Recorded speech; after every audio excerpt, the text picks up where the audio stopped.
screen ya.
Baik, kita mulai saja ya. Bismillahirrahmanirrahim. Assalamualaikum warahmatullahi wabarakatuh. Waalaikumsalam. Wabarakatuh. Kita di sini akan memaparkan teori Pancasila. Kami di sini dari kelompok 2, terdiri dari anggota. Next.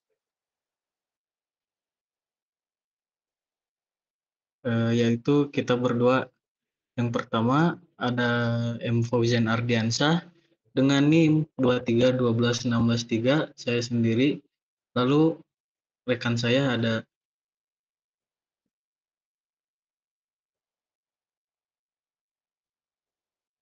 silakan Kang Kiroman memperkenalkan diri. Baik.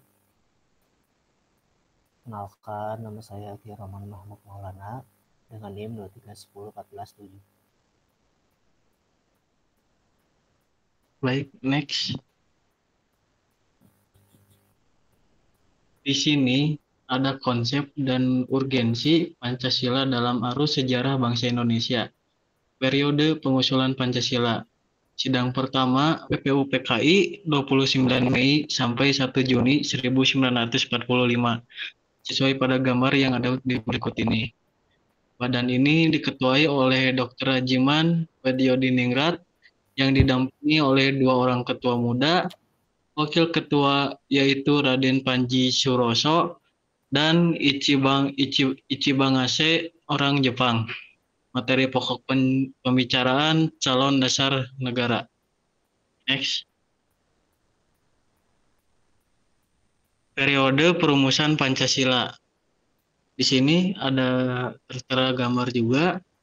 Sidang kedua BPU PKI pada tanggal 10 sampai 16 Juli tahun 1945. Disetujuinya naskah awal pembukaan hukum dasar yang kemudian dikenali dengan nama Piagam Jakarta. Piagam Jakarta itu merupakan naskah awal pernyataan kemerdekaan Indonesia.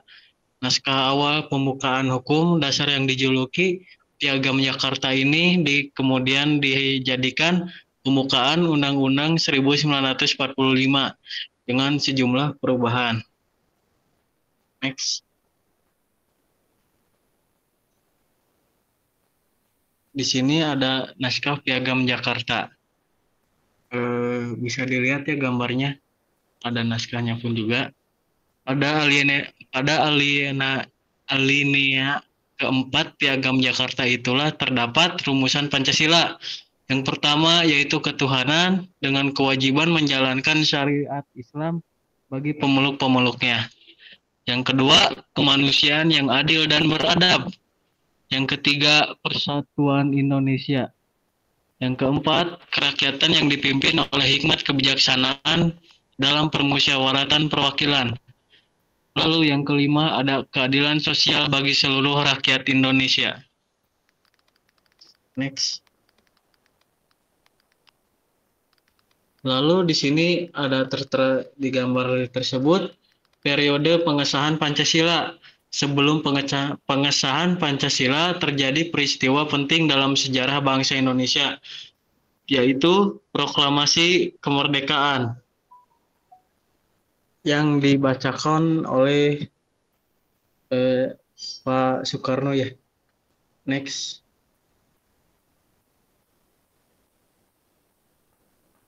Nah, di sini lahirnya Pancasila.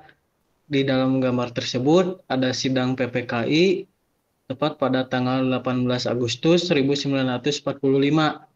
Sejarah bangsa Indonesia juga mencatat bahwa rumusan Pancasila yang disahkan PPKI ternyata berbeda dengan rumusan Pancasila yang termaktub dalam Piagam Jakarta.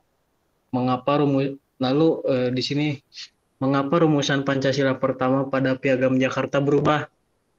Next akan dijelaskan oleh Kang Kiroman.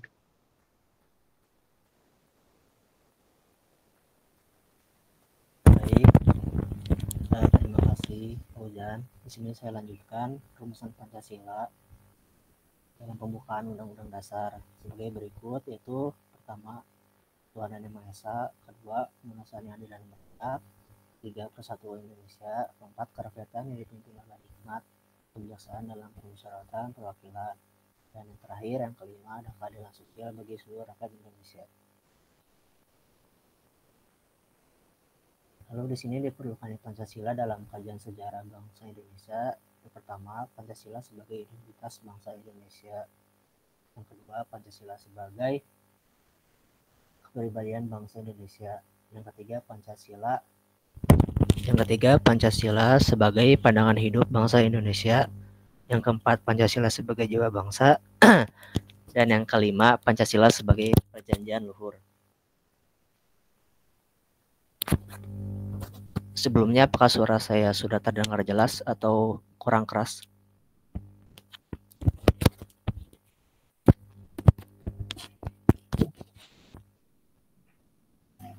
Saya lumayan. Oke, saya lanjut ya. Di sini ada fungsi Pancasila dalam kehidupan. Yang pertama, sebagai identitas bangsa. Lalu kedua, kepribadian bangsa. Yang ketiga, pandangan hidup bangsa. Yang keempat, jiwa bangsa. Dan yang kelima, perjanjian luhur. Tinjauan historis Pancasila, hakikat atau intisari dari proklamasi 17 Agustus 1945.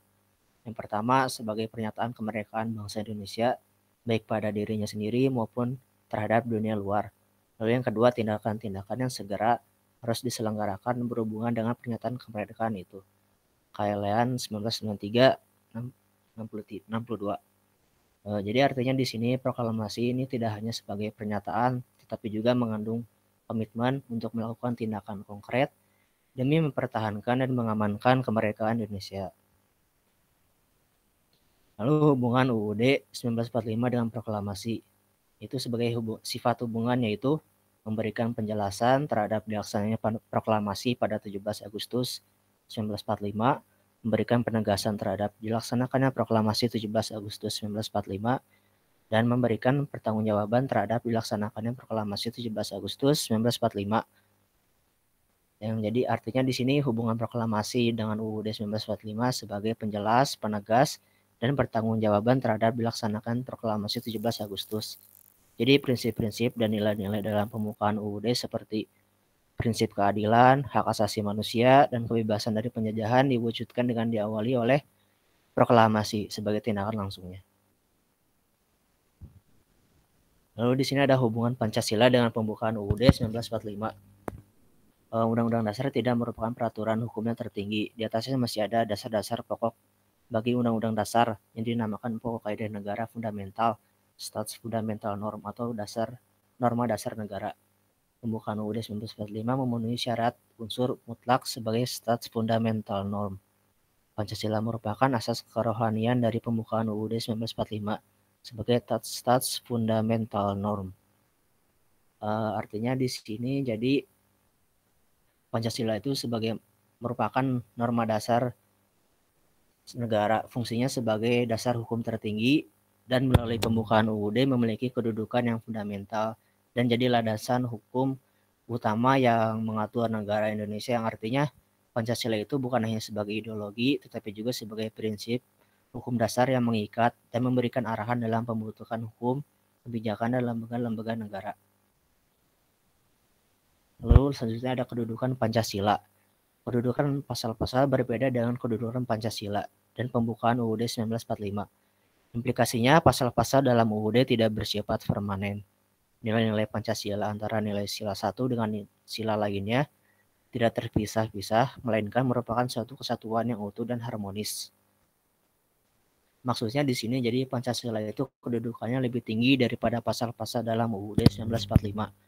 Karena merupakan ya tadi norma dasar negara tertinggi yang mengandung landasan filosofis dan moral serta prinsip-prinsip dasar seperti keadilan sosial dan sebagainya yang memberikan arah dan tujuan yang lebih luas bagi pembangunan negara. Selain daripada itu juga pasal-pasal UUD tidak bersifat permanen dan dapat mengalami perubahan disesuaikan dengan kebutuhan dan perkembangan zaman, sehingga memberikan fleksibilitas dalam penyesuaian terhadap kondisi yang berubah. Lalu nilai-nilai Pancasila terutama antara sila satu dengan sila lainnya dianggap tidak terpisah, melainkan membentuk suatu kesatuan yang utuh dan harmonis yang dimana setiap nilai saling melengkapi dan terkait satu sama lain. Lalu selanjutnya adalah kedudukan pembukaan UUD 1945. Pembukaan UUD 1945 sebagai kaidah negara yang fundamental untuk mengimplementasikan nilai-nilai dasar Pancasila dalam kehidupan praktis bernegara diperlukan nilai-nilai instrumental. Adapun nilai instrumental dari Pancasila sebagai nilai dasar adalah pasal-pasal dalam UUD 1945. Jadi artinya di sini pembukaan UUD memiliki kedudukan yang fundamental juga, karena dalam menerapkan nilai-nilai Pancasila dalam kehidupan bernegara dibutuhkan nilai-nilai instrumental yang dapat ditemukan dalam ya tadi pasal-pasal yang terdapat dalam UUD 1945. Dengan demikian pembukaan UUD 1945 dan pasal-pasalnya bekerja bersama untuk membentuk kerangka hukum yang mencerminkan dan mengimplementasikan nilai-nilai dasar Pancasila dalam praktik kehidupan berbangsa dan bernegara di Indonesia. Lalu pasal dalam UUD NKRI 1945. Setiap pasal dalam UUD 1945 tidak sepenuhnya mengejawantahkan nilai dari suatu sila dalam Pancasila secara utuh. Lalu suatu pasal dalam UUD 1945 dapat mencerminkan sebagian nilai yang terkait dengan beberapa sila dalam Pancasila. Lalu selanjutnya hal tersebut dapat dipahami karena pasal-pasal UUD 1945 sebagai nilai instrumental dapat terkait dengan satu bidang kehidupan atau terkait dengan beberapa bidang kehidupan bangsa secara integral. Jadi di sini maksudnya dalam konteks ini UUD 1945 memberikan dasar hukum dan pedoman konstitusional yang bersifat spesifik dan terkait dengan kehidupan praktis meskipun mungkin tidak mencakup seluruh nilai dari suatu sila Pancasila. Hal ini memungkinkan pasal-pasal tersebut untuk memberikan arah dan norma-norma hukum yang konkret dalam berbagai aspek kehidupan masyarakat, pemerintahan, dan negara secara keseluruhan. Lalu di sini ada penjabaran Pancasila dalam pasal-pasal UUD NRI 1945. Bisa dilihat di gambar di sebelah kanan dari sila 1 sampai sila 5. Penjabarannya ada banyak pasal ya. Di sini saya akan menyebutkan satu pasal, yaitu pasal yang awal itu yang 28E ayat 1 yang isinya kayak gini. Setiap orang bebas memeluk agama dan beribadat menurut agamanya, memilih pendidikan dan pengajaran, memilih pekerjaan, memilih kewarganegaraan, memilih tempat tinggal di luar negara, dan meninggalkannya, serta berhak kembali. Yang dimana ini merupakan spesifikasi dalam kehidupan bernegara, serta salah satu dari penjabaran Pancasila, yaitu sila ke-1, yaitu ketuhanan yang Maha Esa.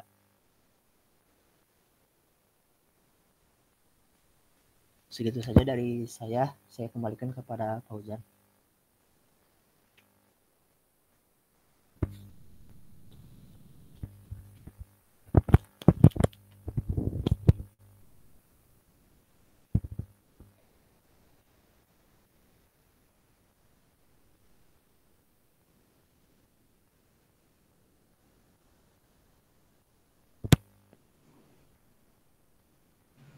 Baik, selanjutnya ada, apakah ada yang ingin menambahkan materi?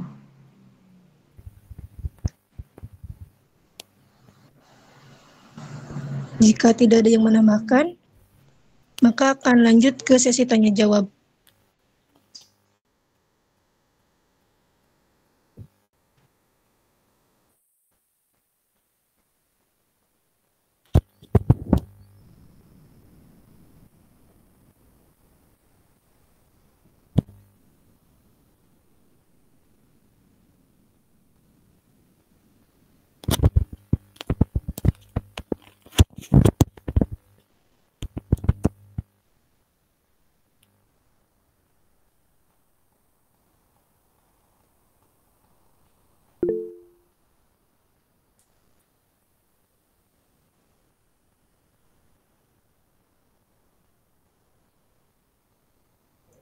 Silakan kepada Kang Septi.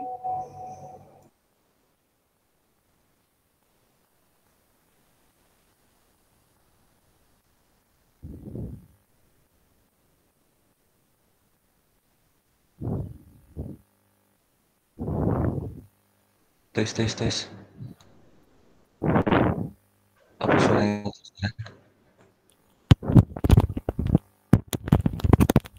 Oke, mungkin izinkan saya bertanya ya.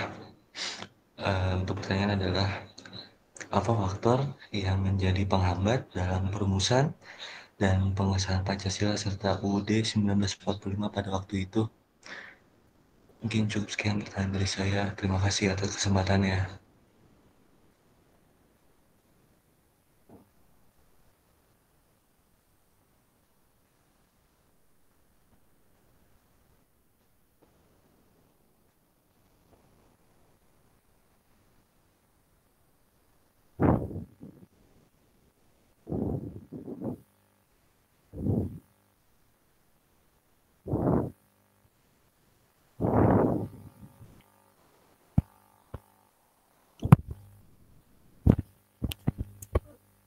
Permisi, ini langsung dijawab aja atau ditampung dulu? Boleh langsung dijawab atau mau ditampung dulu juga boleh. Ditampung dulu kayaknya. Baik, apakah ada yang ingin bertanya lagi?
Baik,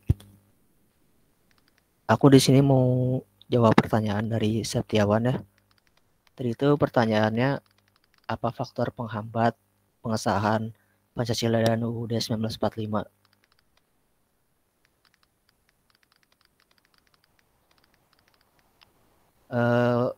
Kalau dari aku sih, pertama mungkin yang jadi faktor penghambat ada faktor dari eksternal dan internal sih. Kalau dari eksternal tuh karena kondisi politik dan sosial ketika itu gitu. Jadi pas periode perjuangan kemerdekaan Indonesia pada 1945 sampai 1949 itu situasi politiknya tidak stabil, ditambah dengan situasi perang yang mungkin mempersulit proses perumusan dan pengesahan juga gitu. Selain itu juga ada tekanan juga gitu dari pihak-pihak asing, terutama selama masa pendudukan Jepang dan setelahnya juga. Lalu faktor dari internalnya mungkin karena ragam pemikiran ideologis, yang dimana salah satunya seperti perbedaan pemikiran ideologis antara Soekarno dan Muhammad Natsir yang memiliki perbedaan konsep dalam hubungan antara agama dan negara. yang dimana Soekarno itu seorang nasionalis yang berpandangan bahwa agama harus dipisahkan dari urusan negara, yang dimana menurut Soekarno agama adalah urusan individu, kayak privasi gitu, kayak privat gitu, sedangkan negara harus didasarkan pada nasionalisme.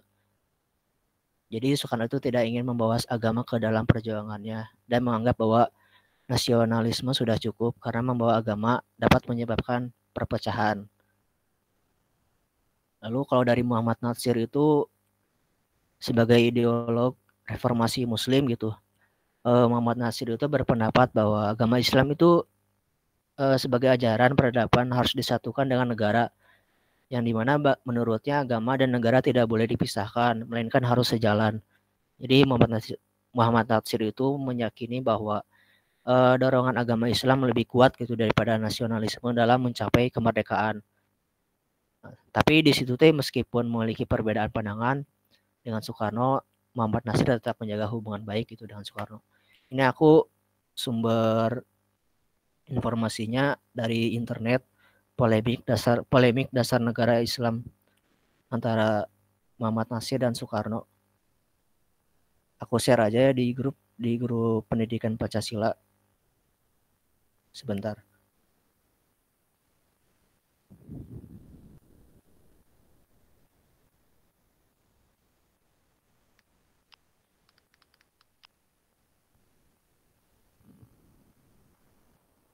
Nah, itu udah dibagiinnya di grup polemik dasar negara Islam antara Soekarno dan Muhammad Natsir, yang dimana tadi udah dijelaskan juga kalau ada perbedaan pandangan ideologis gitu tentang bagaimana negara ini akan merdeka gitu.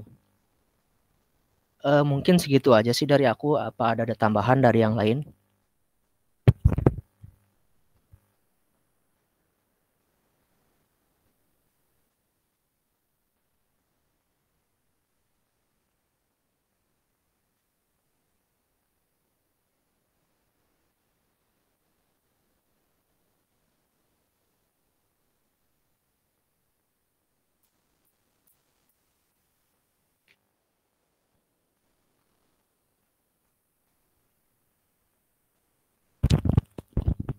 Oke, kalau nggak ada, mungkin ini boleh izin nampilin video gak?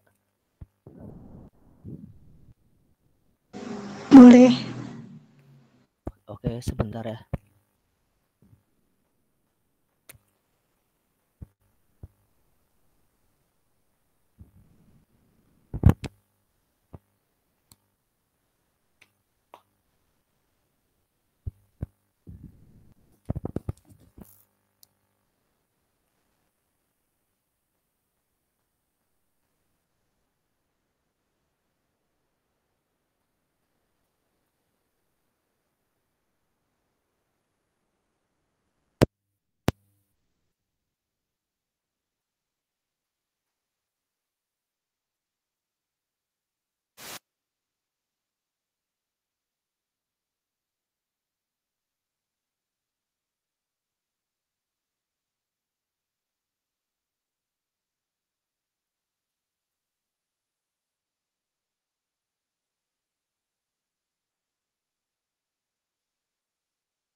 Suaranya nggak masuk, Kang.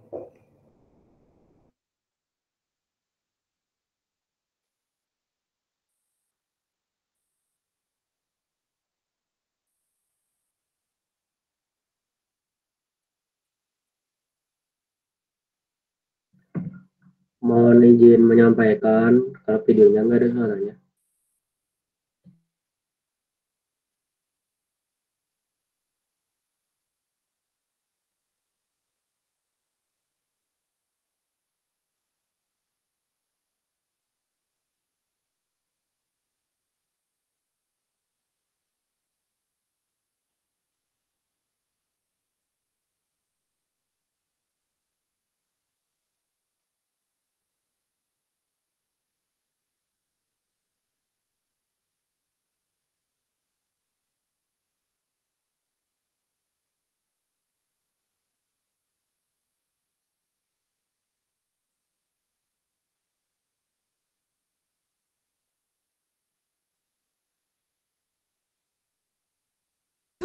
Memenuhi syarat unsur mutlak sebagai stat fundamental norm merupakan hakikat kedudukan yang tetap, kuat, dan tak berubah bagi negara yang dibentuk. Harus bersama-sama dalam mewujudkan cita-cita negara Indonesia yang merdeka, bersatu, berdaulat, adil, dan makmur.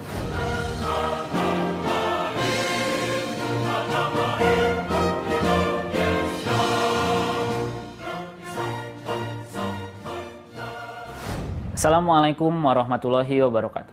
Selamat pagi, salam sejahtera bagi kita semua. Pertemuan kali ini kita akan membahas hubungan Pancasila dengan proklamasi dan pembukaan Undang-Undang Dasar Negara Republik Indonesia tahun 1945. Uraian akan diawali dengan menjabarkan hubungan Pancasila dengan proklamasi. Selanjutnya akan diuraikan hubungan Pancasila dengan pembukaan Undang-Undang Dasar Negara Republik Indonesia tahun 1945.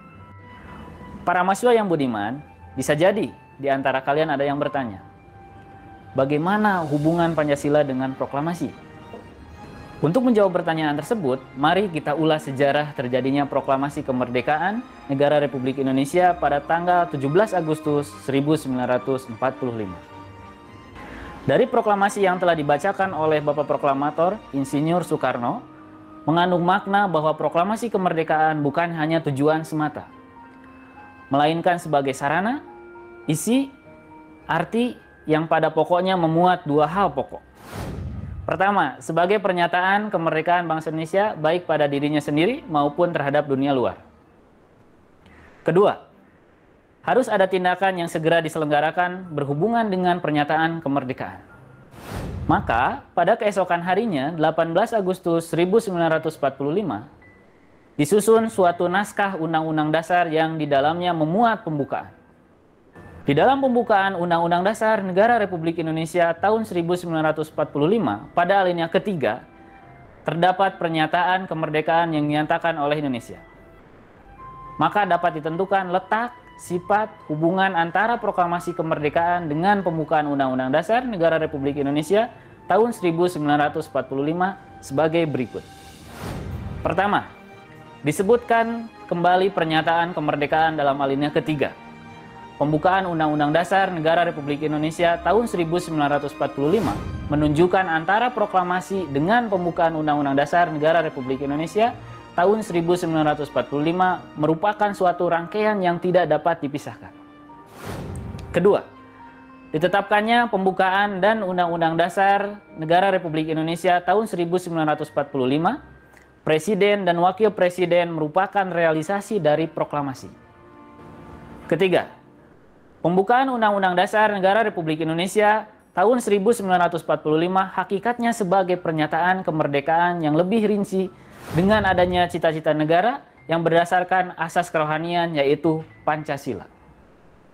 Dengan demikian, bahwa sifat hubungan antara pembukaan Undang-Undang Dasar Negara Republik Indonesia tahun 1945 dan proklamasi, yaitu memberikan penjelasan, penegasan, dan pertanggungjawaban setelah dilaksanakannya proklamasi kemerdekaan 17 Agustus 1945.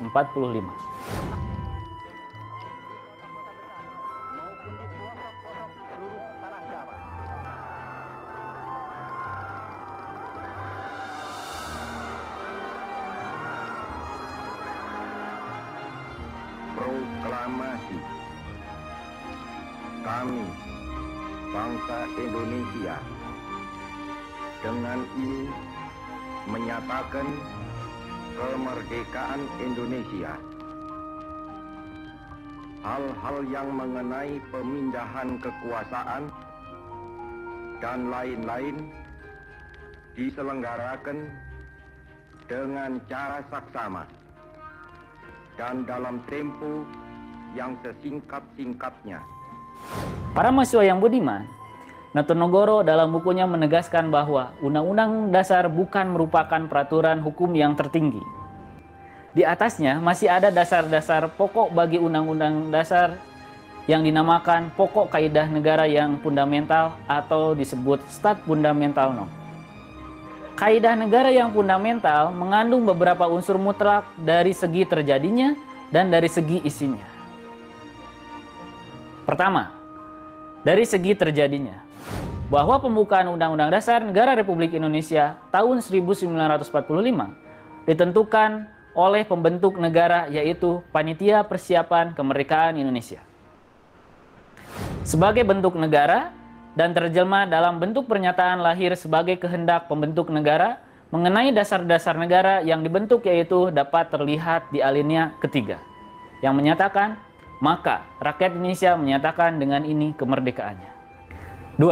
Dari segi isinya, bahwa pembukaan Undang-Undang Dasar Negara Republik Indonesia tahun 1945 memuat dasar negara yang dibentuk asas kerohanian negara, yaitu Pancasila pada alinea keempat, dengan berdasar kepada ketuhanan. Asas politik negara, yaitu kedaulatan rakyat pada alinea kedua dan keempat, tujuan negara pada alinea keempat, ketentuan diadakannya Undang-Undang Dasar Negara Republik Indonesia pada alinea keempat, yaitu dalam suatu Undang-Undang Dasar Negara Indonesia.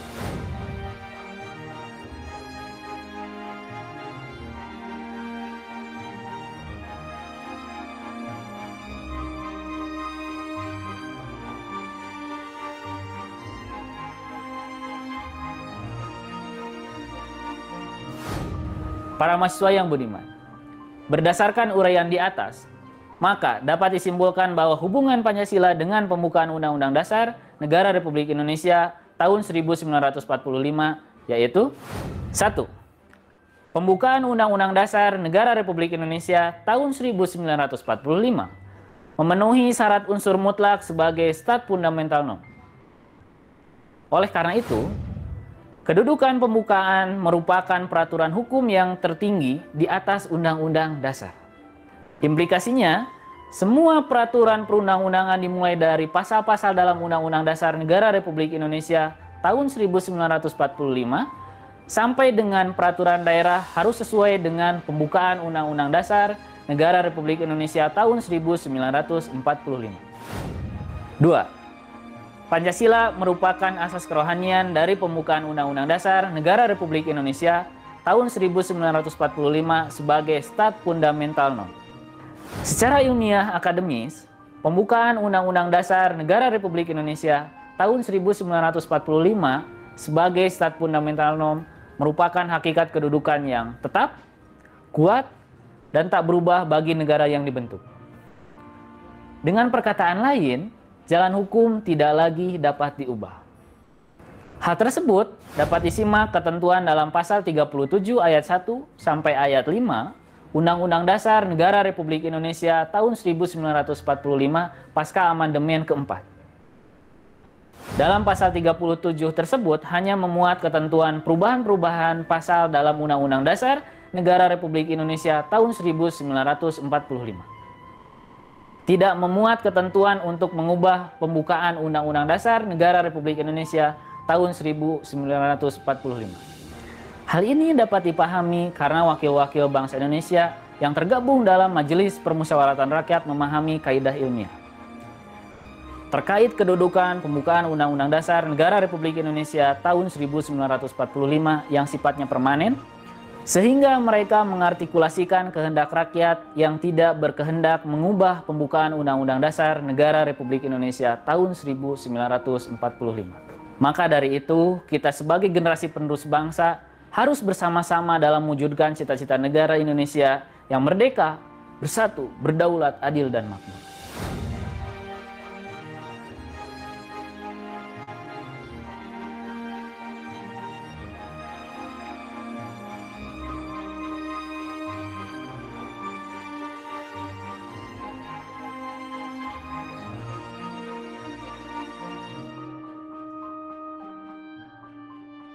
Para mahasiswa yang budiman, demikian perkuliahan kita kali ini. Sebelum menutup perkuliahan, simaklah kata-kata bijak berikut ini. Sanggup mempertahankan kedaulatan dan kemerdekaan negara Republik Indonesia yang telah diproklamasikan pada tanggal 17 Agustus 1945 sampai titik darah penghabisan. Jenderal Sudirman. Sampai jumpa pada pertemuan yang akan datang. Wassalamualaikum warahmatullahi wabarakatuh.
Baik, dari tayangan videonya selesai ya. Bisa kalian simak dan banyak pembelajaran juga. Kami dari kelompok 2 mohon maaf jika kurang lebihnya. Mohon dimaklumi. Saya Muhammad Fajan Adiansa dan rekan saya Kiroman. Izin pamit. Wassalamualaikum warahmatullahi wabarakatuh. Waalaikumsalam warahmatullahi wabarakatuh.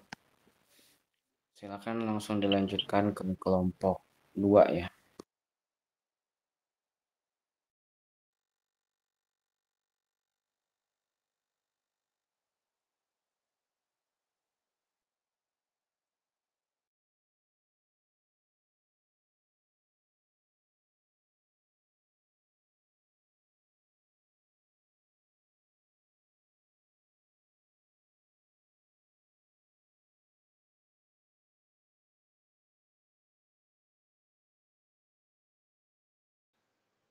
Izin mengonfirmasi Pak.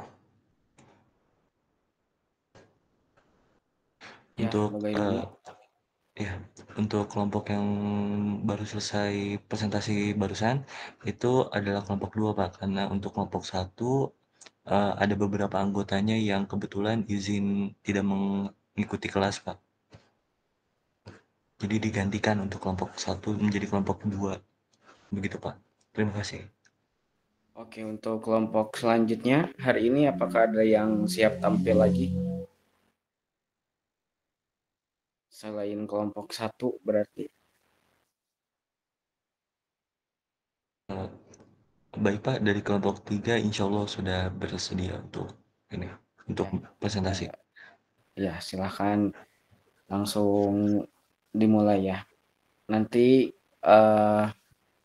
mohon PJ rekap kehadiran ya, yang tidak ikut kelas itu alasannya apa. Silakan sekarang langsung dimulai. Baik Pak, terima kasih. Oke, pertama-tama Assalamualaikum warahmatullahi wabarakatuh. Saya Sepahali Prasetyo. Izinkan kami untuk memperkenalkan diri terlebih dahulu. Saya Sepahali Prasetyo dengan NIM 2308683. Mohon maaf sebelumnya, apakah share screen-nya sudah muncul?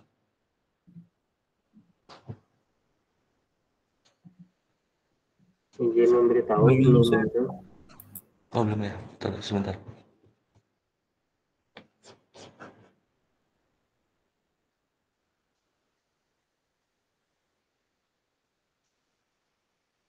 Apakah sekarang sudah? Sudah. Oke, mungkin saya ulang saja ya. Oke, Assalamualaikum warahmatullahi wabarakatuh. Kami dari kelompok 3, pertama-tama izinkan kami untuk memperkenalkan diri kami masing-masing terlebih dahulu. Perkenalkan, nama saya Septian Hari Prasetyo dengan NIM 2308683. Selanjutnya kepada Saudara Ahmad Hilman, silakan memperkenalkan diri. Izin memperkenalkan diri, saya Ahmad Hilman Ahad. Oke, baik, terima kasih kepada Saudara Ahmad Hilman. Selanjutnya kepada Saudari Restu Utami. Oke, terima kasih. Perkenalkan, nama saya Restu Utami dengan NIM 2311293. Oke, baik, terima kasih kepada Teh Restu. Selanjutnya, di sini kami akan membahas tema tentang tinjauan historis Pancasila, dinamika dan tantangan Pancasila dalam kehidupan berbangsa dan bernegara. Baik, tadi di sini kita sudah memperkenalkan diri, jadi langsung saja masuk ke materinya.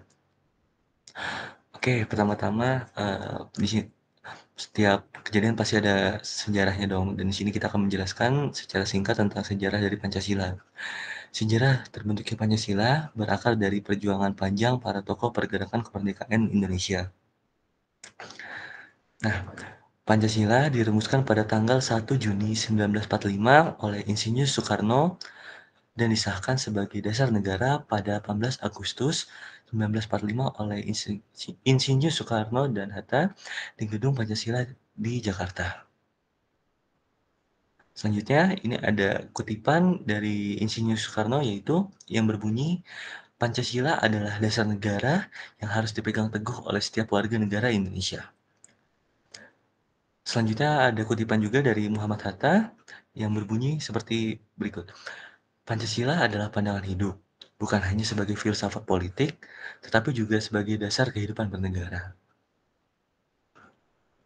Oke, untuk selanjutnya ada, selain sejarah Pancasila, di sini juga ada peranan pahlawan. Itu menjadi arsitek utama di balik penyusunan dan penetapan Pancasila sebagai dasar negara Indonesia. Dalam perumusan Pancasila, mereka menggabungkan nilai-nilai lokal dan universal untuk menciptakan landasan yang kuat bagi negara Indonesia yang baru merdeka. Nah, di sini juga ada kutipan dari Ki Hajar Dewantara yang berbunyi seperti berikut. Sejarah Pancasila adalah cerminan perjuangan para pahlawan dalam menghadapi dinamika zaman. Selanjutnya adalah kutipan dari Kartini yang berbunyi seperti berikut. Pancasila mengandung nilai-nilai luhur yang dapat menjadi pedoman bagi kita dalam menghadapi berbagai tantangan zaman. Oke, mungkin untuk selanjutnya akan dilanjutkan oleh Saudara Ahmad Hilman. Kepada Saudara Ahmad Hilman, dipersilakan. Terima kasih, izin menjelaskan tentang perumusan dan pembacaan.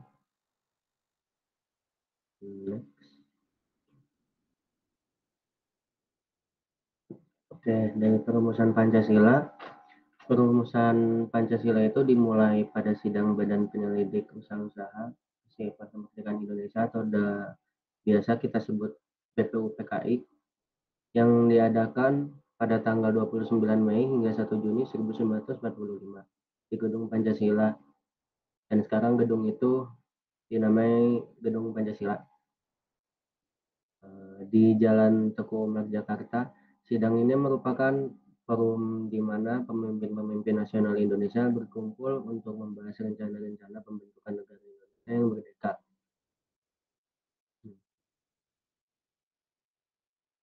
Next.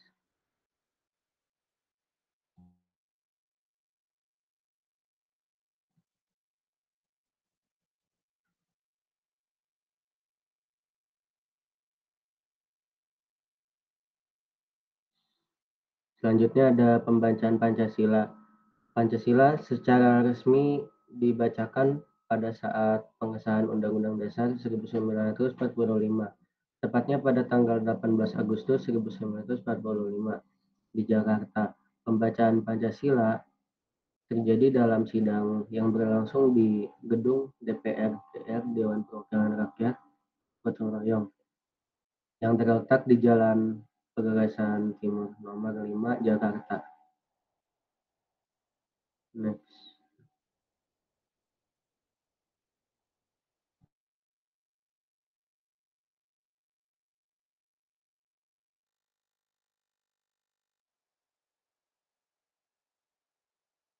Di sini ada kutipan dari Ki Hajar Dewantara.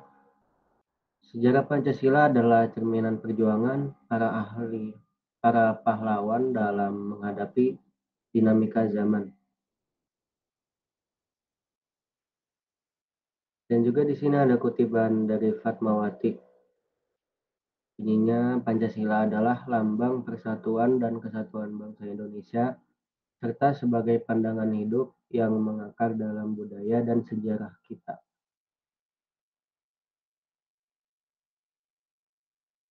Selanjutnya ada dinamika perubahan.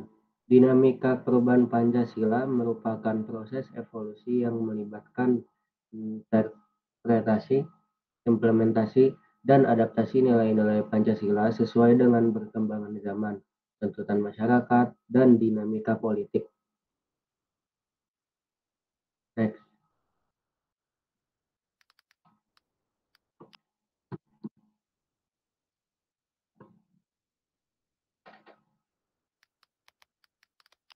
Di sini ada kutipan lagi dari Diponegoro, pahlawan kita. Melalui Pancasila, kita dapat membangun bangsa yang bersatu, adil, dan makmur.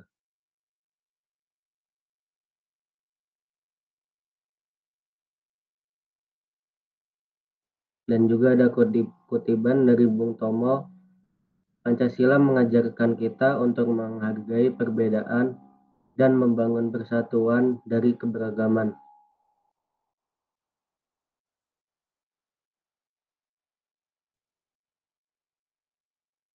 Selanjutnya ada nilai-nilai Pancasila. Yang pertama, ketuhanan yang Maha Esa.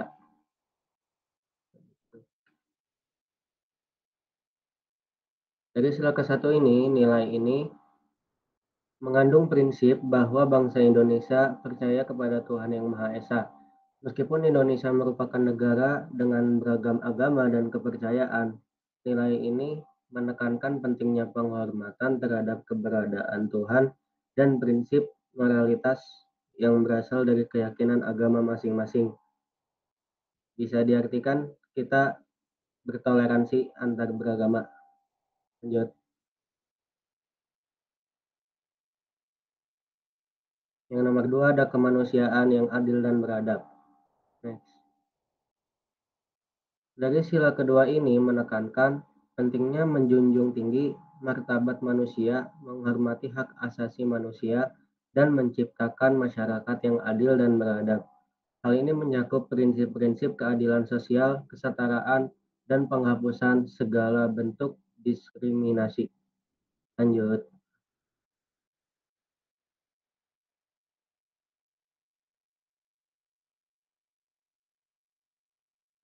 Dari sila ketiga, menekankan pentingnya membangun kesatuan dan persatuan di antara semua elemen masyarakat Indonesia tanpa memandang perbedaan suku, agama, ras, atau golongan. Pancasila menekankan pentingnya menjaga kerukunan antar etnis dan menghindari konflik yang berpotensi merusak persatuan bangsa. Jadi dalam sila ketiga ini kita ditekankan untuk bersatu. Sekian dari penjelasan dari saya. Selanjutnya akan saya kembalikan lagi ke moderator.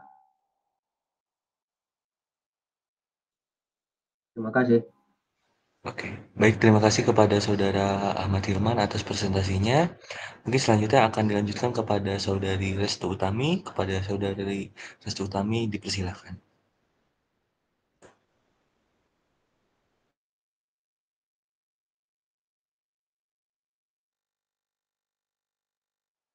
Oke, terima kasih. Mungkin akan diteruskan nilai-nilai Pancasila. Yang keempat itu ada kerakyatan yang dipimpin oleh hikmat, kebijaksanaan dalam permusyawaratan perwakilan.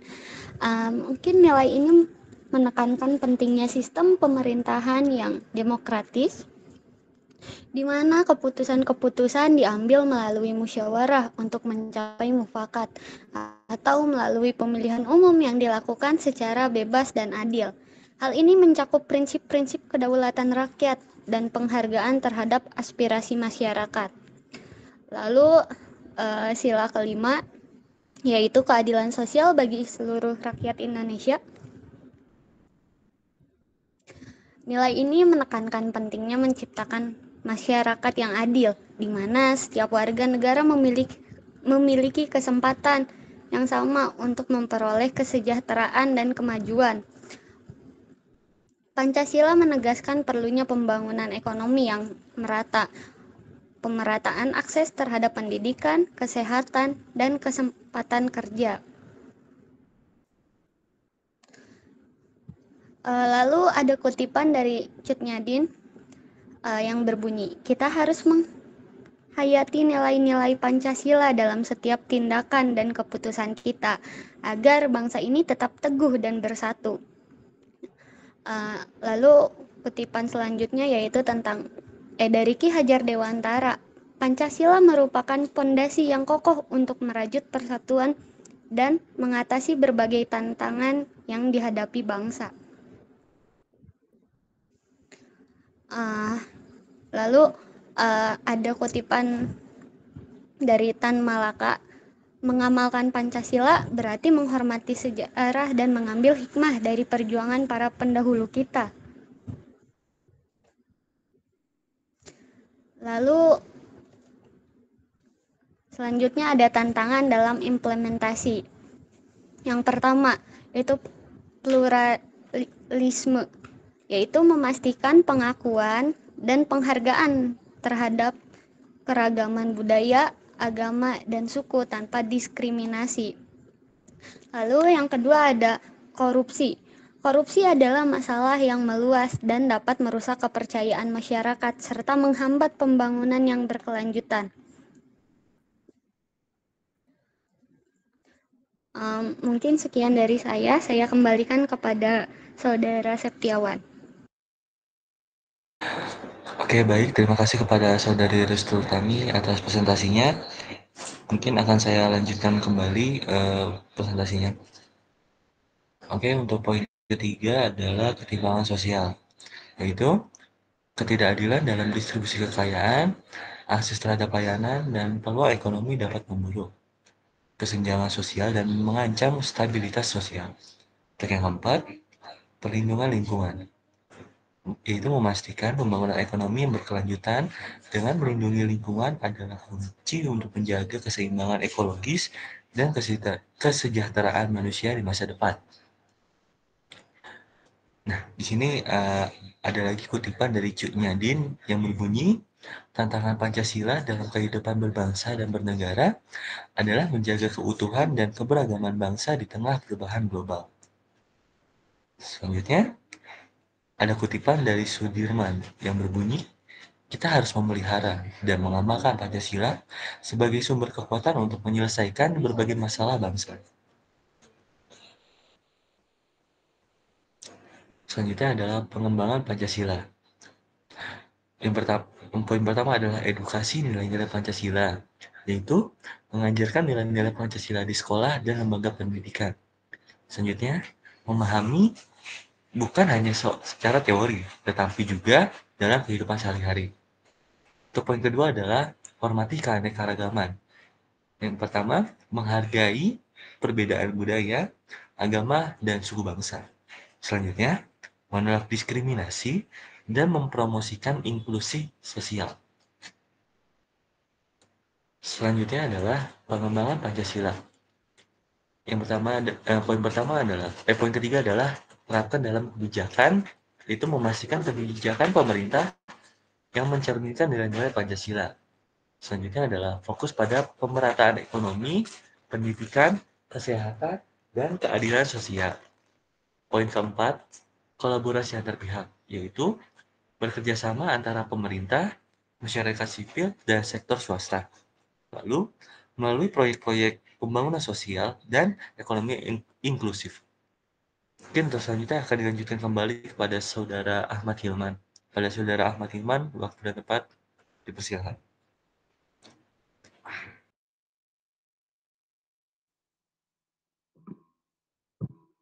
Terima kasih untuk kesempatannya. Pengembangan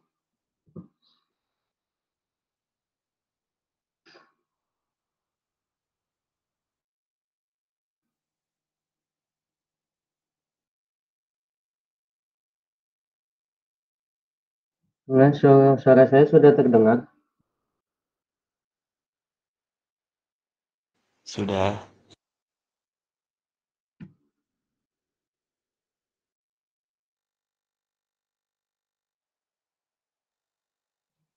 Selanjutnya, nomor 5, gunakan media dan teknologi. Menggunakan media sosial dan platform online untuk menyebarkan nilai-nilai Pancasila.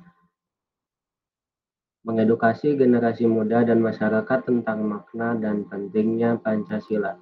Dari sini dijelaskan bahwa kita memanfaatkan media sosial untuk menyebarkan nilai-nilai Pancasila. Seperti itu, next.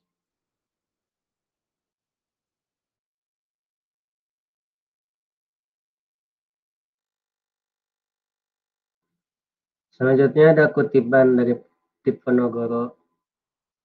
Melalui Pancasila, kita dapat membangun bangsa yang bersatu, adil, dan makmur. Lanjut, next.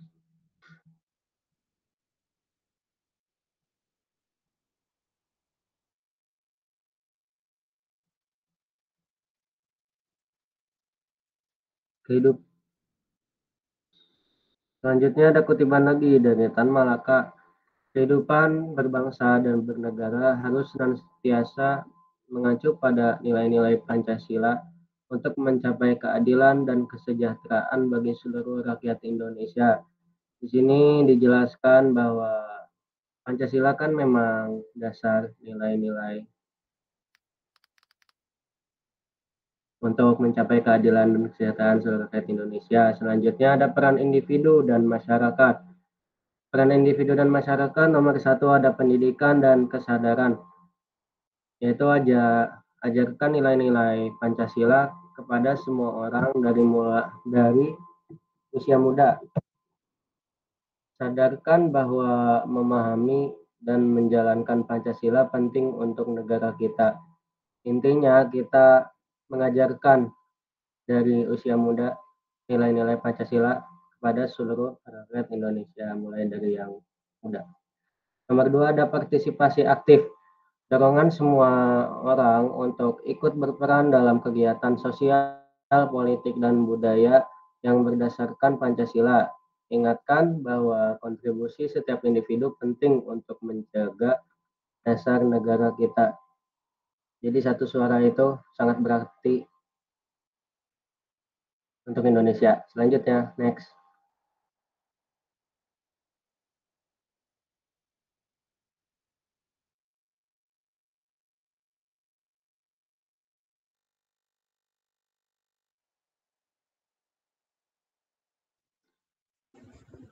Sekian dari saya. Selanjutnya saya kembalikan ke Setiawan Hadi. Terima kasih. Oke, baik. Mungkin untuk selanjutnya akan lanjutkan ke Saudari Restu. Pada Saudari Restu dipersilakan.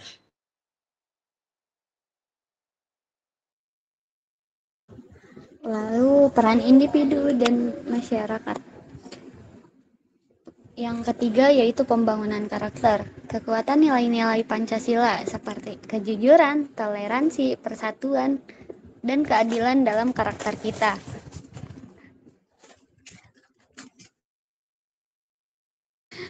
Galakan setiap bertanggung jawab dan peduli terhadap sesama sebagai bagian dari Pancasila. Lalu yang keempat yaitu peran pemerintah dan masyarakat. Pemerintah harus buat kebijakan dan program yang mendukung pemahaman dan praktik Pancasila. Masyarakat harus ikut aktif dalam mendukung pemerintah dan menerapkan Pancasila dalam kehidupan sehari-hari. Lalu ada kutipan dari Jokro Aminoto. Pancasila bukan hanya sebagai konsep, tetapi juga sebagai aksi nyata dalam membangun Indonesia yang berdaulat dan bermartabat di mata dunia. Kutipan selanjutnya dari Kartini. Pancasila memandu kita dalam menghadapi berbagai perubahan zaman tanpa kehilangan jati diri bangsa. Nah, sekian dari kelompok kami. Saya akan kembalikan kepada Septiawan. Silahkan. Oke, baik. Terima kasih kepada Saudari Restu Tami. Mungkin cukup sekian presentasi dari kelompok kami. Apabila ada yang ingin bertanya, kami persilahkan.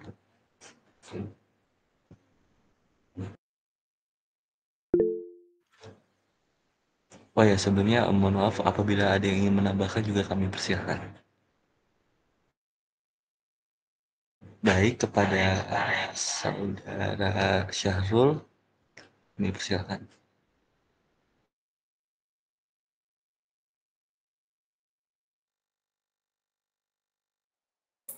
Maaf sebelumnya saya ingin bertanya, tapi jika ada yang mau menambahkan dulu, dipersilakan.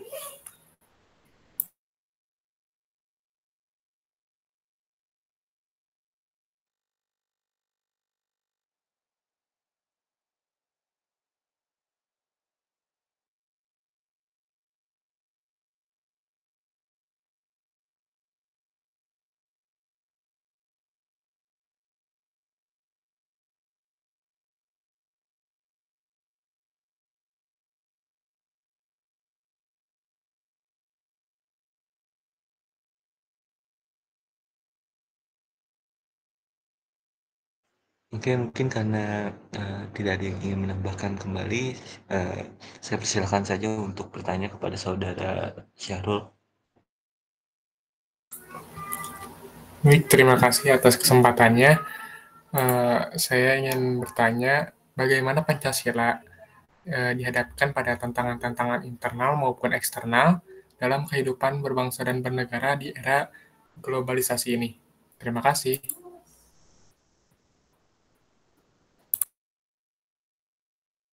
Oke, baik. Terima kasih atas pertanyaannya. Izinkan kami untuk mencari jawabannya. Mungkin untuk mempersingkat waktu, apabila ada yang ingin bertanya kembali, kami persilahkan.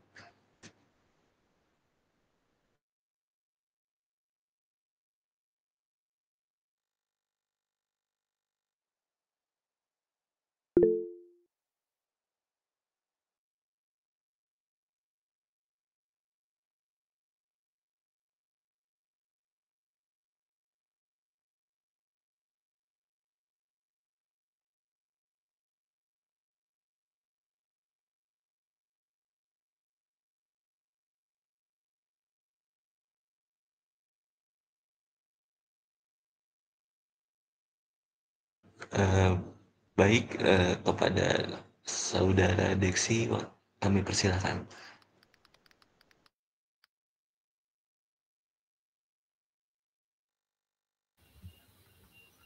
Baik, terima kasih. Saya izin bertanya, pada saat ini permasalahan yang terjadi di Indonesia masih terjadi kan, mulai dari korupsi atau pertimpangan sosial gitu, meskipun Pancasila sudah terjalani gitu. Dan pertanyaannya, mengapa ini masih bisa terjadi meskipun Pancasila sudah menjadi ideologi negara ini? Terima kasih.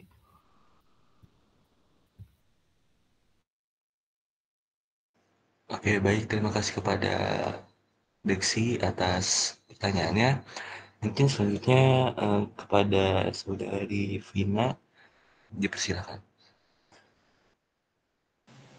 Baik, sebelumnya izin bertanya, cara apa yang paling tepat untuk menerapkan nilai-nilai Pancasila pada generasi muda saat ini? Itu saja, terima kasih. Oke, baik. Terima kasih atas pertanyaannya. Sebelumnya, mohon izin Pak, untuk pertanyaannya sampai berapa ya maksimalnya?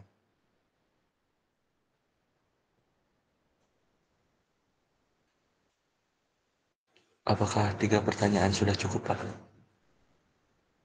Boleh 3 pertanyaan dulu saja dijawab.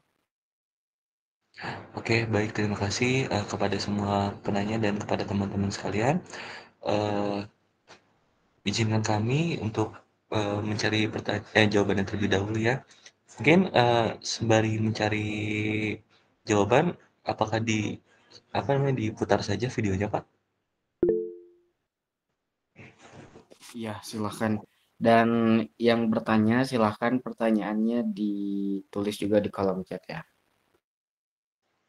Oke, baik Pak. Izin matiin share screen dulu.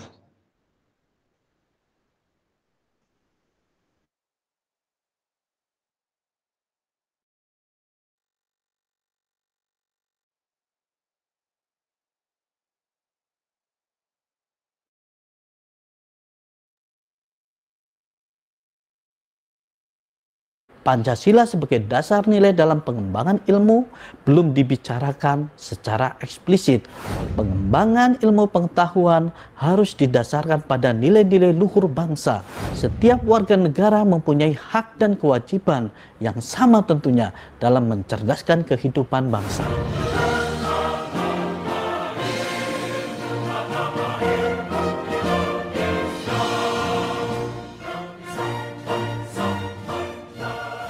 Assalamualaikum warahmatullahi wabarakatuh.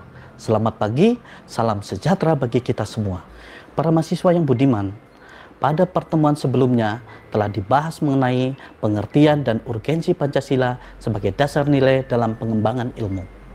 Dan pada pertemuan kali ini akan dibahas mengenai dinamika dan tantangan Pancasila sebagai dasar nilai dalam pengembangan ilmu.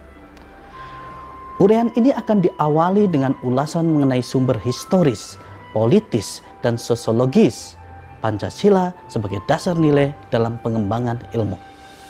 Selanjutnya akan diuraikan mengenai dinamika dan tantangan Pancasila sebagai dasar nilai dalam pengembangan ilmu. Silakan kalian perhatikan, catat hal-hal yang penting, dan selamat belajar. They're coming straight in. Trust me, I've got nothing.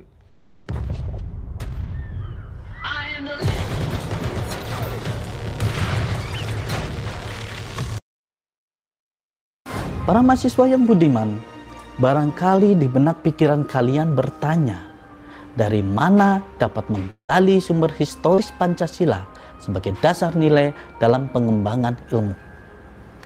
Ternyata sumber historis Pancasila sebagai dasar nilai dalam pengembangan ilmu dapat ditelusuri dalam dokumen negara, yaitu dalam pembukaan Undang-Undang Dasar Negara Republik Indonesia 1945.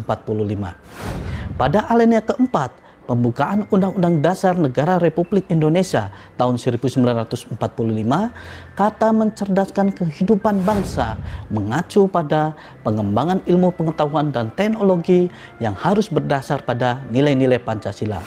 Dengan demikian, pengembangan ilmu pengetahuan dan teknologi yang tidak berlandaskan pada nilai-nilai Pancasila telah mengabaikan amanat pembukaan Undang-Undang Dasar Negara Republik Indonesia tahun 1945 yang merupakan dokumen sejarah bangsa Indonesia.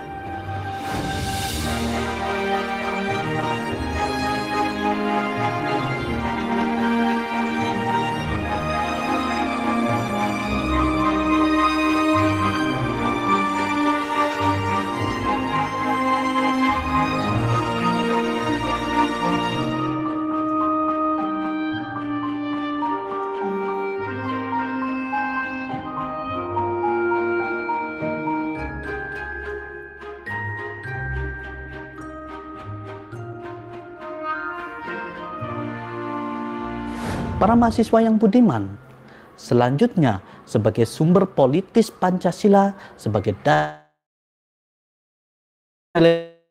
ke dalam berbagai kebijakan.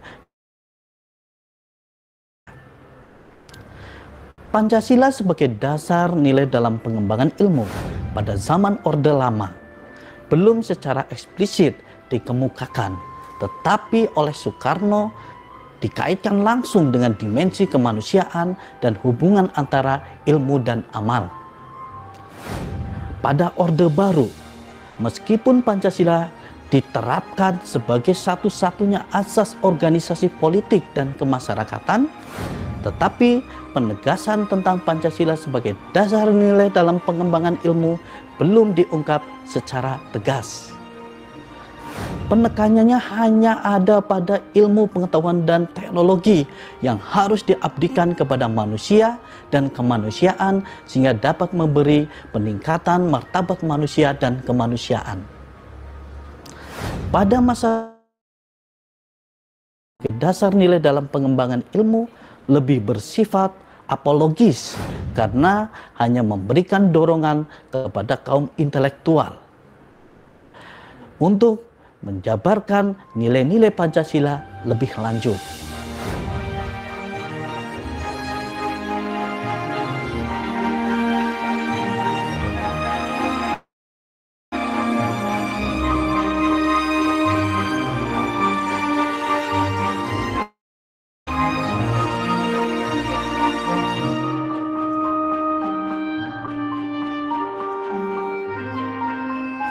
Para mahasiswa yang budiman, sumber sosiologis Pancasila sebagai dasar nilai dalam pengembangan ilmu ditemukan pada sikap masyarakat yang sangat memperhatikan dimensi ketuhanan dan kemanusiaan.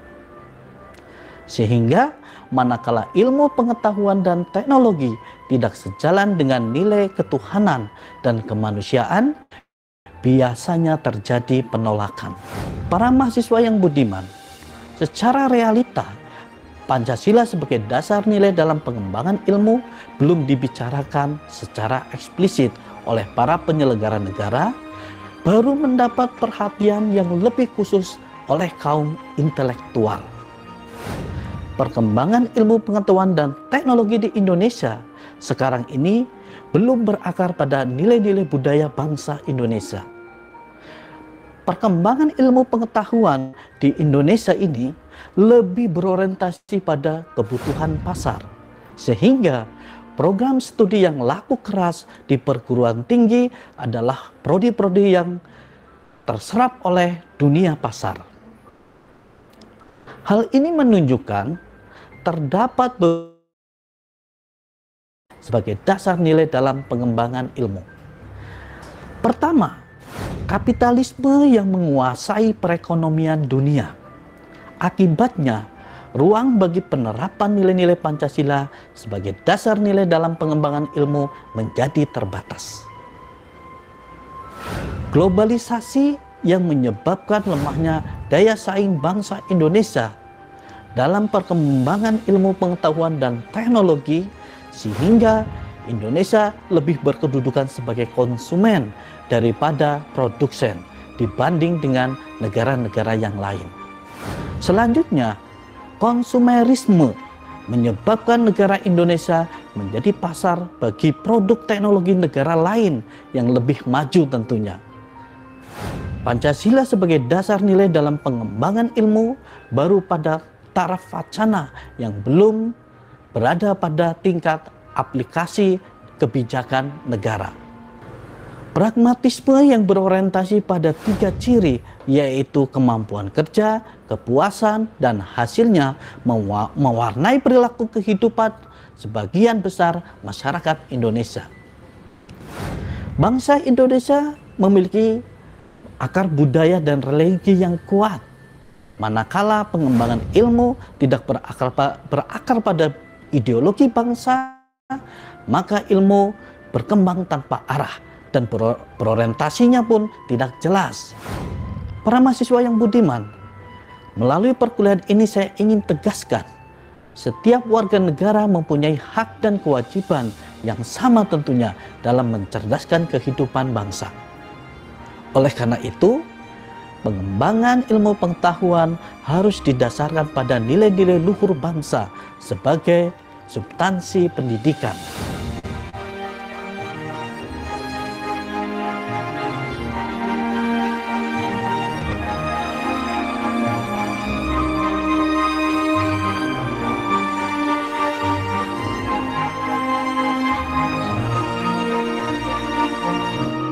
Sebelum menutup perkuliahan ini, mari kita simak kata mutiara berikut. Pendidikan adalah senjata yang efeknya tergantung pada siapa yang memegang di tangannya dan pada siapa itu ditujukan. Joseph Stalin. Terima kasih. Wabillahi taufiq walhidayah. Assalamualaikum warahmatullahi wabarakatuh.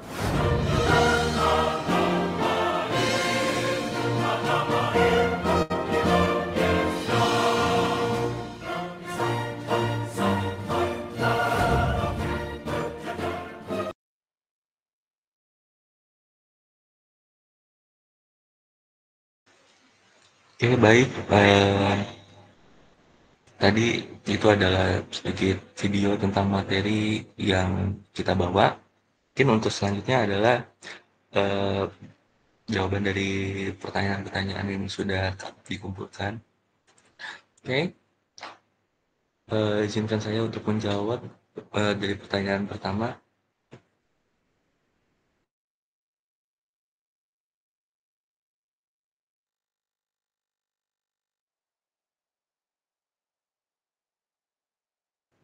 Oke, pertanyaannya adalah bagaimana Pancasila dihadapkan pada tantangan-tantangan internal dan eksternal dalam kehidupan berbangsa dan bernegara di era globalisasi?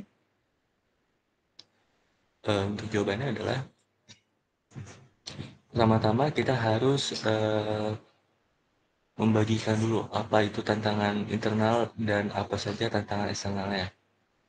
Mungkin untuk tantangan internalnya adalah poin pertama, pluralitas dan diversitas, yaitu Indonesia memiliki masyarakat yang sangat beragam dari suku, agama, dan budaya.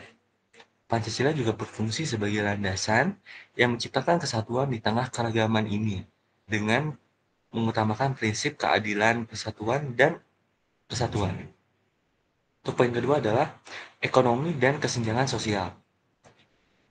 Pengaruh globalisasi membawa perubahan ekonomi yang signifikan, namun dapat juga menimbulkan kesenjangan.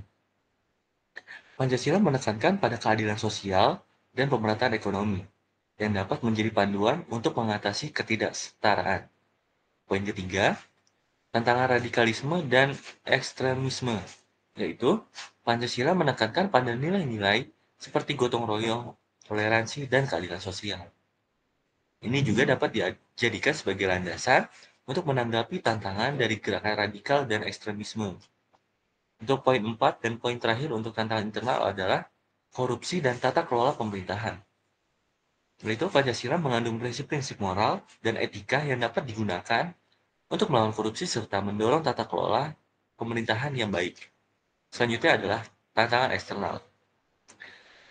Poin pertama adalah adanya pengaruh budaya asing. Pengaruh globalisasi membawa masuk budaya asing yang dapat mengancam identitas nasional.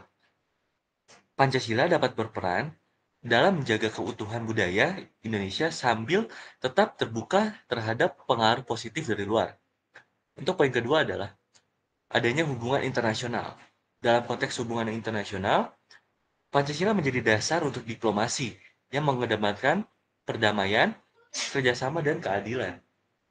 Poin ketiga, isu lingkungan global, yaitu Pancasila memiliki prinsip keberlanjutan dan keseimbangan. Pancasila memiliki prinsip keberlanjutan dan keseimbangan dengan alam. Ini dapat membantu Indonesia dalam menghadapi tantangan lingkungan global dan berkontribusi pada upaya perlindungan lingkungan.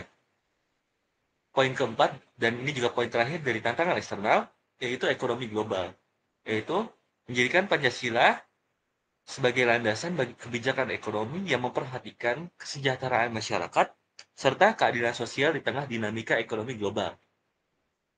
Penting untuk terus memperkuat pemahaman dan implementasi nilai Pancasila di semua lapisan masyarakat, serta mengintegrasikan prinsip-prinsip tersebut dalam kebijakan nasional dan juga internasional untuk menjawab berbagai tantangan di era globalisasi. Mungkin untuk yang bertanya, apakah jawabannya sudah sesuai? Sudah, terima kasih. Baik, sama-sama. Mungkin untuk pertanyaan selanjutnya akan dijawab oleh Saudara Ahmad Hilman. Boleh Saudara Ahmad Hilman, dipersilakan.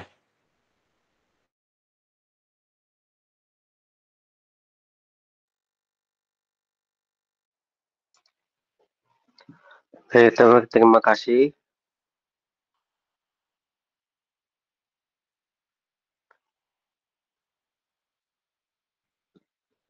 Di sini saya akan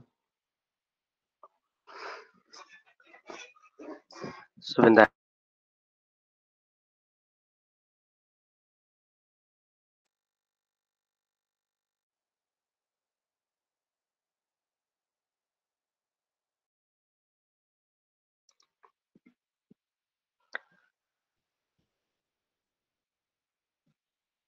Selanjutnya, saya akan menjawab dari pertanyaan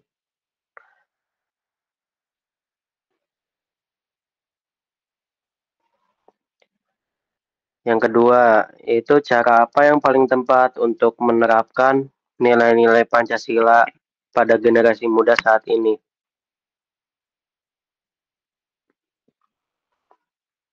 Jawabannya adalah salah satu cara yang paling tepat untuk menerapkan nilai-nilai Pancasila pada generasi muda saat ini adalah melalui pendidikan yang menyeluruh dan terintegrasi.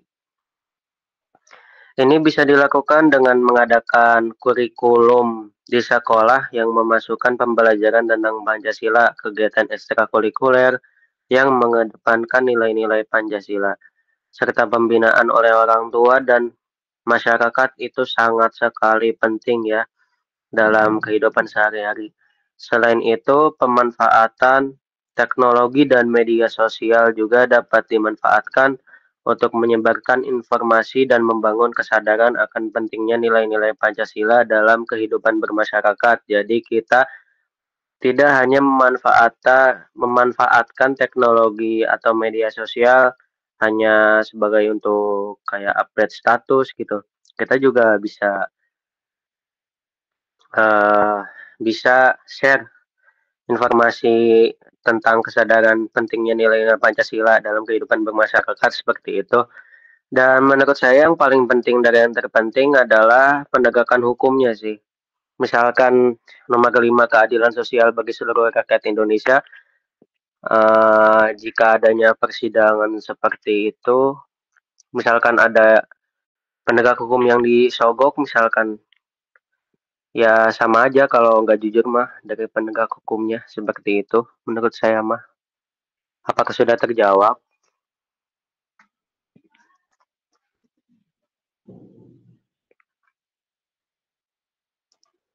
Oh sudah, oke.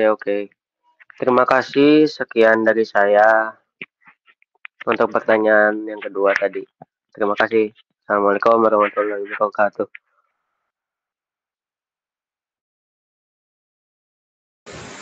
Mungkin selanjutnya saya akan menjawab pertanyaan nomor 3 dari Deksi.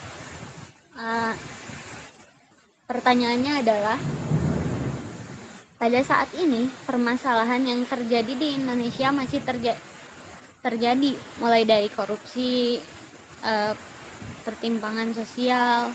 Nah, pertanyaannya adalah, mengapa ini masih bisa terjadi meskipun Pancasila sudah jadi dasar patokan sebagai hidup? Mungkin itu dari kesadaran masing-masing diri sendiri juga ya. Lalu juga kurangnya juga pemahaman dan kesadaran akan nilai-nilai Pancasila.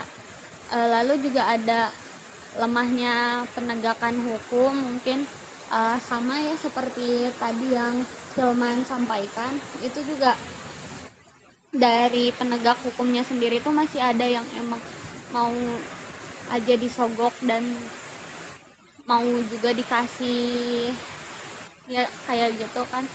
Gak cuman itu juga kita juga dapat melihat beberapa mungkin penegak hukum lainnya yang masih tidak mengerti apa itu Pancasila, dan gak cuman dari penegak hukumnya, dari masyarakatnya pun mencontoh dari orang-orang tingginya yang masih banyak korupsi. Mungkin jawabannya seperti itu. Apakah sudah terjawab atau masih kurang? Baik, sudah terjawab. Terima kasih jawabannya. Oke, makasih juga Deksi. Mungkin sekian dari kelompok kita. Terima kasih yang sudah mau menyimak, mendengarkan. Wassalamualaikum warahmatullahi wabarakatuh.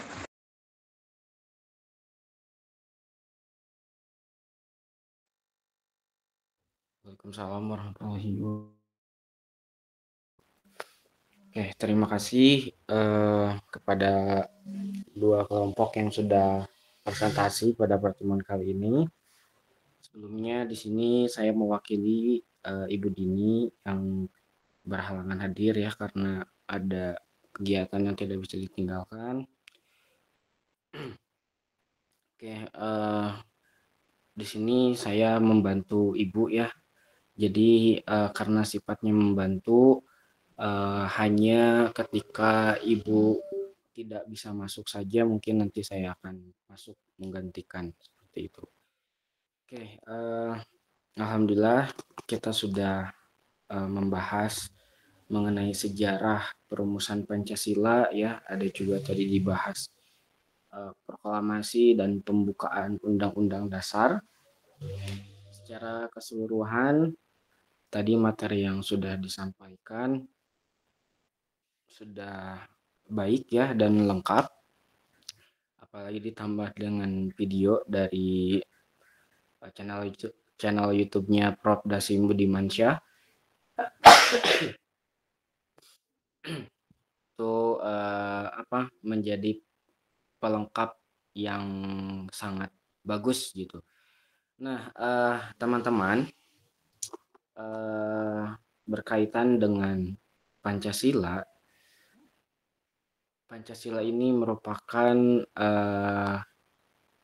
satu-satunya ideologi yang dimiliki Indonesia dan hanya ada di Indonesia begitu ya di dunia ini. Nah, jadi Pancasila ini menjadi salah satu dasar negara yang dimana ini sebagai identitas bangsa Indonesia itu sendiri seperti itu. Dalam proses perumusannya tentu perjalanannya panjang ya dengan dialektika dari berbagai tokoh yang dari berbagai golongan dan berbagai perwakilan mereka masing-masing ya, yang dimana mereka dengan berbesar hati begitu menanggalkan kepentingan pribadi dan golongannya untuk persatuan dan untuk kemerdekaan negara Indonesia. Karena memang untuk menjadi negara yang merdeka kita memerlukan stat fundamental norm ya yang tadi sudah disampaikan, yang dimana kita itu bisa menjalankan pemerintahan sendiri seperti itu. Nah, untuk pemerintahannya itu kembali lagi harus disesuaikan dengan bagaimana masyarakat yang ada di negara tersebut. Ya, kita review untuk pertanyaan-pertanyaan ya yang tadi sudah disampaikan. Namun ini tampak untuk pertanyaannya memiliki kemiripan ya satu sama lain. Ada tantangan ya, ada menerapkan nilai Pancasila ini bisa mirip satu sama lain. Berarti ada 3 pertanyaan ini secara garis besar ya. Yang pertama, faktor penghambat dalam perumusan dan pengesahan Pancasila. Nah, jadi teman-teman, dulu di saat kita mau menjelang kemerdekaan, kita itu dihadapkan dengan situasi yang dilema begitu ya. Di satu sisi Jepang itu akan menjanjikan kemerdekaan ke Indonesia ya, yang dimana pihak Jepang melakukan hal tersebut agar masyarakat Indonesia bisa membantu mereka begitu ya untuk melawan atau untuk ikut perang gitu melawan sekutu Amerika gitu. Nah, namun yang terjadi adalah Jepang ternyata mengalami kekalahan telak begitu setelah dibomnya dua kota di kota Nagasaki dan Hiroshima gitu. Nah, sehingga di Indonesia itu terjadi kekosongan kekuasaan. Nah, di saat itu kita memiliki waktu yang bisa dikatakan tidak juga lama, tidak juga sebentar begitu. Namun untuk membentuk suatu negara yang merdeka itu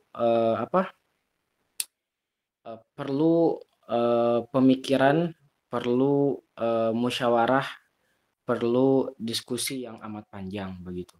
Terutama dalam membentuk dasar-dasar negara. Seperti yang kita ketahui, Indonesia itu merupakan negara yang sangat beragam ya, dari berbagai suku bangsa, berbagai bahasa ya, berbagai etnis, berbagai agama juga. Nah, ini yang menjadikan perumusan Pancasila dan undang-undang saat itu maksudnya pembukaan undang-undang ya, karena undang-undang dasar itu merupakan turunan dari pembukaan yang itu dibahasnya beda waktu gitu. Nah, karena keberagaman tersebut sehingga membutuhkan waktu yang lama. Akhirnya dibentuklah BPUPKI ya. Ya kalau BPUPKI ini salah satu bentukan Jepang sih sebetulnya ya. Sebagai implementasi janji mereka dalam menyiapkan atau memberikan kemerdekaan ke Indonesia gitu. Nah, selanjutnya dibentuk PPKI karena BPUPKI saat itu anggotanya terlalu banyak dan di saat itu juga sedang ada reses ya istilahnya gitu, atau sedang istirahat, dan dibentuklah PPKI. Kemudian dibentuk lagi Panitia 9. Nah, di Panitia 9 ini Pancasila akhirnya bisa dirumuskan yang terdiri dari usulan dari 3 tokoh ya, yang kemudian pada awalnya disetujuilah yang ada sila pertamanya itu yang syariat Islam gitu. Nah, namun seiring berjalannya waktu ada salah satu tokoh namanya A.A. Maramis itu di mana beliau beragama non-Islam ya. Beliau mengajukan agar lebih universal gitu, sehingga Now, this isn't exactly an unpopular opinion, but Jesus Christ. Dan alhamdulillah itu bisa disetujui dan Pancasila tersebut diuraikan kemudian menjadi Piagam Jakarta. Nah, Piagam Jakarta juga awalnya masih menggunakan sila yang syariat Islam gitu ya. Namun pada akhirnya diganti. Nah, dalam merumuskan dasar negara ini tentu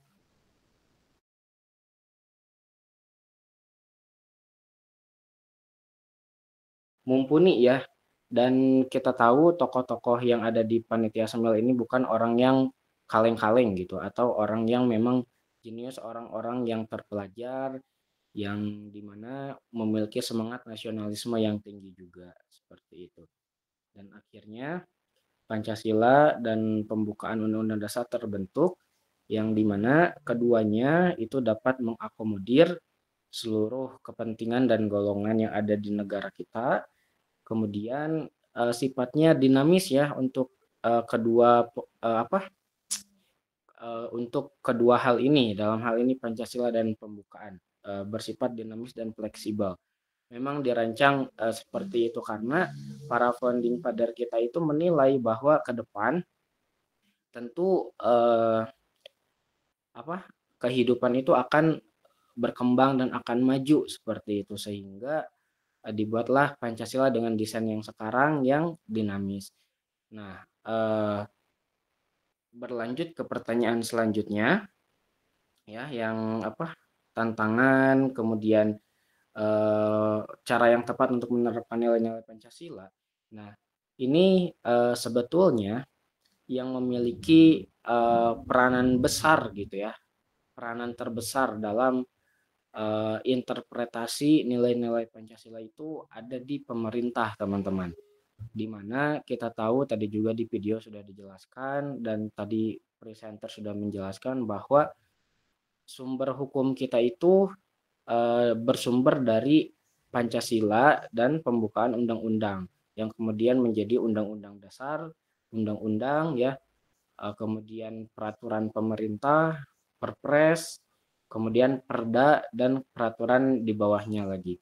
Nah, pemerintah memiliki andil yang sangat besar gitu dalam menginterpretasikan dan dalam menerjemahkan setiap kebijakan-kebijakan yang berdasarkan sila-sila Pancasila begitu. Nah, dalam hal ini tentu proses pembuatan kebijakan itu melibatkan ada eksekutifnya, ada legislatifnya. Nah, ini keduanya saling merancang, ada yang melaksanakan dan juga ada yang mengawasi. Nah, jadi kita bisa menilai sendiri ya saat ini bagaimana pemerintah apakah sudah bisa menginterpretasikan kebijakan-kebijakan sesuai dengan nilai Pancasila atau belum gitu.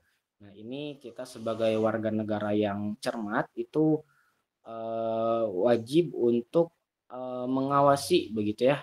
Maksudnya wajib untuk mengawal bagaimana kebijakan-kebijakan tersebut dilaksanakan. Nah, selanjutnya di bidang pendidikan, teman-teman, untuk menerapkan Pancasila ya saat ini di kurikulum Merdeka itu sudah ada yang namanya P5 atau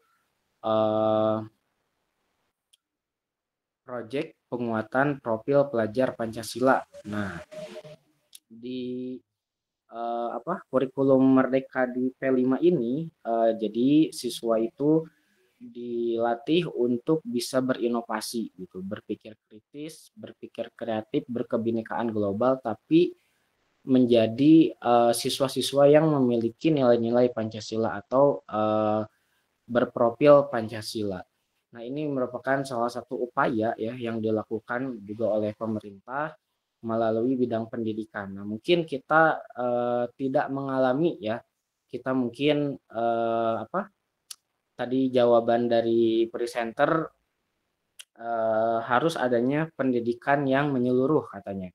Nah, pendidikan yang kita alami di Pancasila ini adalah dengan mempelajari ya pendidikan kewarganegaraan dan Pancasila bahkan sampai di dunia perkuliahan saat ini. Nah, ini adalah salah satu contoh ya dalam menerapkan nilai-nilai Pancasila pada generasi muda saat ini. Nah, untuk tantangan internal dan eksternalnya itu sangat banyak ya, teman-teman. Tadi sudah dibahas juga. Tapi yang terpenting ya, dalam menghadapi tantangan ini, kita harus selalu menanamkan jati diri gitu ya. Kita harus memiliki jati diri bahwa kita ini adalah orang yang atau warga negara yang berpancasila gitu atau tertanam nilai-nilai Pancasila di dalam diri kita seperti itu. Nah, maka tidak heran ketika materi ini ya khususnya di Pancasila, proses perumusan Pancasila ini kita pelajari terus dari SD ya, dari SMP, SMA bahkan sampai perkuliahan, namun dengan tiap jenjang yang berbeda-beda pembahasannya yang lebih mendalam ya, semakin tinggi jenjangnya. Ini adalah upaya untuk menghadapi tantangan-tantangan. Nah, tinggal bagaimana kita ketika sudah mendapatkan materi dan pembelajaran Pancasila ini mau untuk mengimplementasikannya dalam kehidupan sehari-hari. Misal kita menghargai pemeluk agama lain gitu ya, berlaku adil, menjaga persatuan dan tidak main hakim sendiri ya, dan selalu menaati peraturan itu adalah implementasi dari Pancasila yang kita pelajari. Nah, selanjutnya terakhir, mohon maaf lebih waktunya ya. Oke, yang terakhir, permasalahan di Indonesia masih terjadi dari korupsi, pertimpangan sosial, dan lain sebagainya. Nah, jadi memang teman-teman, Pancasila itu adalah cita-cita bangsa, begitu ya, cita-cita para founding father kita untuk membentuk negara yang berkeadilan salah satunya. Nah, namun yang terjadi sekarang itu sebetulnya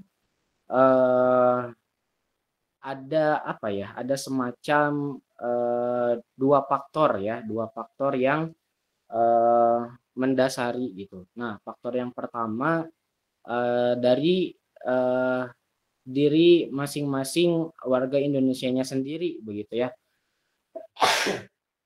Apakah mereka mau gitu dan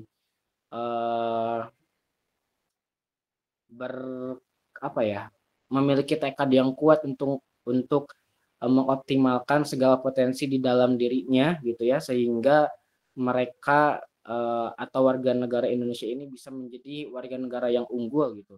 Terkadang kita juga tidak bisa menyalahi kebijakan-kebijakannya saja dari pemerintah gitu. Tapi kita harus melihat diri kita sendiri terlebih dahulu gitu. Sejauh mana kita mau mengoptimalkan potensi diri yang ada gitu. Sehingga kita bisa menjadi manusia yang unggul gitu. Nah, selanjutnya dari aspek pemerintah, dari aspek kebijakan ya teman-teman, ya kita bisa melihat sendiri begitu ya, bisa menilai sendiri bagaimana kebijakan-kebijakan yang dilakukan, yang diberlakukan atau yang diterapkan itu mempengaruhi juga kehidupan kita gitu, dalam kehidupan berbangsa dan bernegara gitu. Khususnya dalam fasilitas dalam mengoptimalkan potensi gitu ya. Contoh di sekolah gitu, apakah pemerintah sudah menjamin semua sekolah memiliki fasilitas yang memadai untuk mengoptimalkan potensi siswa ya. Kemudian dalam hal pemberdayaan sumber daya manusianya, dalam industri dan lain sebagainya. Nah, kedua hal ini sangat mempengaruhi satu sama lain. Di satu sisi dari kitanya sendiri ya, di satu sisi lagi dari pemerintah, yang kedua-duanya harus saling mendukung. Misal pemerintah menyiapkan kuota untuk suatu profesi tertentu, tapi dari kitanya, dari SDM-nya belum siap, ya itu akan menimbulkan risiko yang besar gitu, akan beresiko mengalami kerugian ya, bahkan hal yang menjadi tujuannya itu tidak tercapai. Nah, dari sisi lain pemerintah misalnya kita sumber daya manusianya sudah ada memadai, namun pemerintah lebih percaya pada sumber daya manusia yang lain. Nah, ini juga perlu kita cermati ya, perlu kita koreksi seperti itu. Nah, mungkin teman-teman memiliki jawaban atau perspektif lain ya terhadap pertanyaan-pertanyaan ini. Namun saya memberikan jawaban secara netral dan kontekstual juga ya, berdasarkan realitas dan berdasarkan apa yang menjadi dasar-dasar dalam kehidupan berbangsa dan bernegara. Ya, itu yang bisa kita bahas pada kesempatan hari ini. Mohon maaf, saya tidak bisa mengaktifkan kamera ya, karena saya sedang kurang enak badan ya, jadi takutnya kurang kondusif. Terima kasih teman-teman sudah mengikuti perkuliahan dari awal sampai akhir, dan jaga terus semangatnya, jaga terus dalam hal perkuliahannya ya, tugas-tugasnya juga jangan lupa. Kemudian manfaatkan setiap kesempatan yang ada di perkuliahan ini dengan sebaik mungkin, karena tidak semua orang bisa menikmati bangku perkuliahan seperti yang teman-teman rasakan. Ya, Demikian untuk tambahan dari saya kembalikan lagi ke PJ ya. Tadi Mbak Vina untuk dokumentasi dulu ya. Kemudian silakan ditutup untuk perkuliahannya.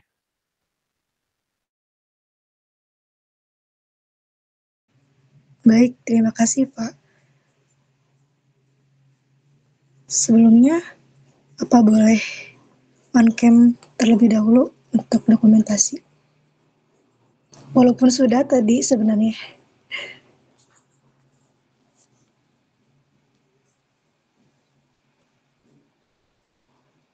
Oh, kalau sudah dokumentasi tidak apa-apa. Tapi kalau mau dokumentasi lagi boleh. Kalau mau on cam. Baik.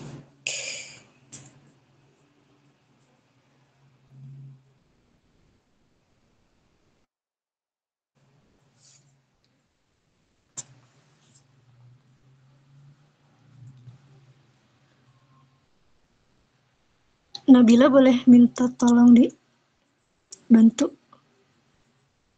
Boleh.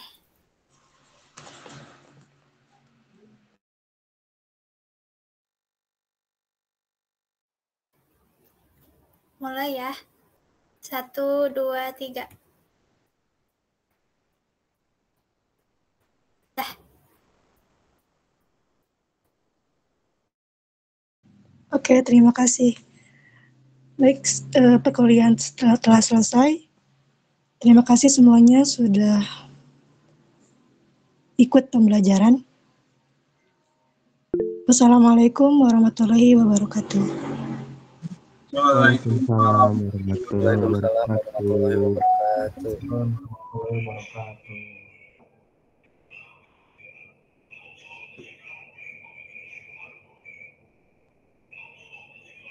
Jadi gini men,